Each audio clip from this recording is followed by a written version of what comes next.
हिमादेश दक्षिणम वर्ष तत् भारत नाम भारतीयत्र सनंतति। इसका अर्थ है जो भूमि उत्तर में हिमालय और दक्षिण में समुद्र के बीच बसी है वही भारतवर्ष है और हम सब उसी भारती के संतान हैं। आदरणीय प्रधानाचार्य महोदय और यहाँ उपस्थित गुरुजन और उपस्थित युवा शक्ति को मेरा सादर प्रणाम। मैं राजनंदिनी बिहार की धरती से, वो बिहार जिसने बुद्ध को ज्ञान दिया, चाणक्य को नीति दी, जिसने कपूरी ठाकुर जैसे सपूत दिए, जिन्होंने कहा था गरीब का हक छीना नहीं जा सकता, उसी मिट्टी की बेटी होने के नाते आज मैं आपके सामने खड़ी हूँ भारत के 80वें स्वतंत्रता दिवस पर अपने दिल की बात कहने के लिए। तो चलिए सीधे मुद्दे पर आते हैं। क्या आप तैयार हैं अपनी माँ को सलाम करने के लिए? अपि स्वर्णमयी लंका न लक्ष्मण रोचते जननी जन्मभूमिश्च स्वर्गदपि गरीयसी। भगवान राम ने कहा, हे लक्ष्मण, सोने की लंका भी मुझे नहीं भाती, मेरी जन्मभूमि मेरी माँ स्वर्ग से भी बढ़कर है। 1000 साल पहले कहे गए शब्द आज भी उतने ही सच है, क्योंकि हम भारत के लोग अपनी धरती को सोना चांदी से नहीं तौलते, हम उसे माँ कहते हैं। तो आज अपनी माँ को 80वें स्वतंत्रता दिवस पर सवाल पूछना चाहती हूँ। जब आप भारत सुनते हैं तो आपको क्या दिखता है? एक झंडा, एक नक्शा या एक राष्ट्रीय गान? मुझे कुछ और ही दिखता है। मुझे वो माँ दिखती जिसने 1000 साल की गुलामी सही फिर भी नहीं टूटी, जिसने अपने बेटों को फांसी पर चढ़ते देखा फिर भी नहीं रोई, ना ही लड़ी।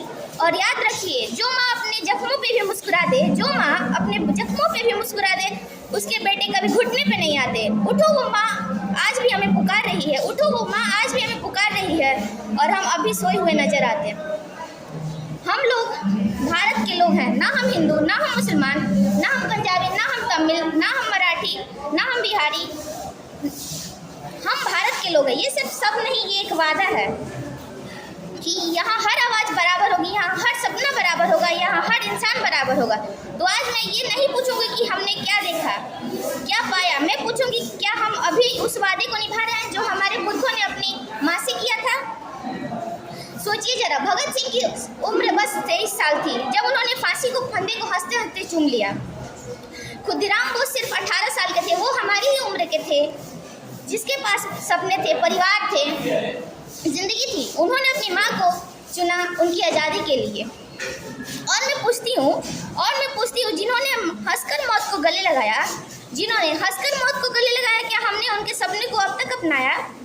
वो गए थे एक आज़ाद भारत का वादा लेके, हमने उस वादे को कितना निभाया? आज़ादी सिर्फ 1947 में नहीं मिली थी। आज़ादी हर दिन मिलती है जब एक बेटी बिना डरे स्कूल जाती है, जब एक किसान बिना झिझके अपना हक मांगता है, जब एक नौजवान बिना शर्माए अपना सपने जोर से बोलते हैं।